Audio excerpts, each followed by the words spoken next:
All right, we need another preview because this video is going to be so long, and I got to show you kind of where we're at.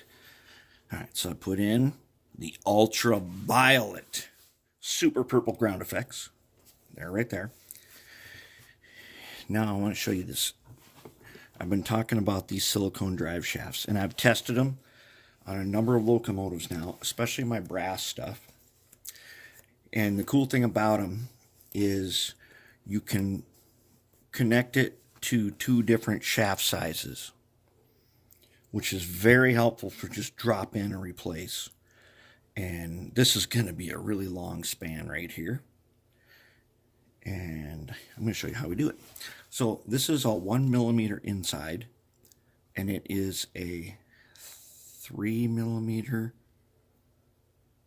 2 or 3 millimeter outside, something like that. Anyways, I got it. It was less than 20 bucks for a lifetime supply. Found it on Amazon, and it was amazing. And I needed this to replace the actual rubber hoses in the Tenshoto GP20 and the SD40. So I'm going to take my X-Acto knife, and I'm just going to make a little bit, make the opening just a tiny bit wider, just at the ends, just a little bit, just enough so I can get it on the shaft. Okay, that one's already got one, and that's all it takes. Okay, now the cool thing about this stuff is to get it on, you push it. Okay, so we pushed it. There, it's on. Then go back here to the back. I'm going to push it on. Push it on here. Just enough, and I'm going to take my little pliers here, and I'm going to push it on a little more. Now, let's see if we can get it straightened out. I don't want it to be all wobbly, but I don't want it so tight that I can't turn side to side. So I basically want it kind of straight.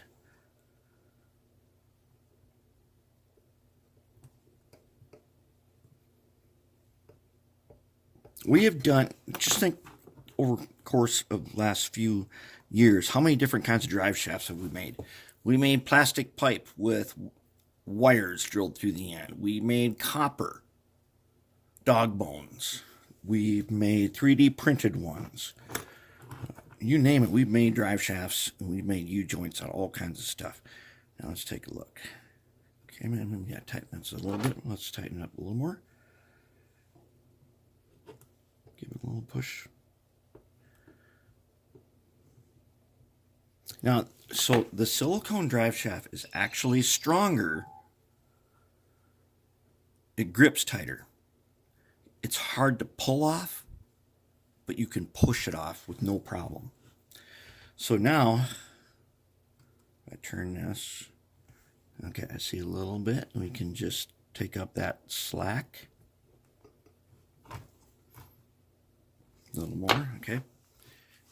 It should be pretty much. Let's tighten up this end. I want to make sure I can still turn with no problem. Ooh, that looks good. That's not bad. Tighten up just a little bit more. Okay, that's looking really good now. There's the drive shafts. So if you got a locomotive where you've replaced the motor and you're having trouble finding U-joints and parts for it, this has turned out to be awesome. And the first one we did was that Tenshoto SD24, and that's been a couple years now. It's still championship quality. It's excellent. And let's tighten up this guy just a little bit. There. Okay. This is so easy. Such an easy fix. So you know, on some of those, like the Trainline GP9, that tiny dog bone that always comes loose, you can get rid of the couplings on either end, and you can put a silicone hose and you're good to go. I suggest using the hose on both sides if you're going to do that, only because they'll match better. And we did this on that GP9 just like 2 months ago, and it worked amazing. And that thing had the 280 motor in it, the super powerful one, and that locomotive is so powerful. But there it is. That's where we're at the moment. And this whole thing is getting really long, so it's going to be huge. It's going to show pretty much everything step by step. There's the drive shafts. I will put this part in the main video too, but for now I'm going to throw out another preview.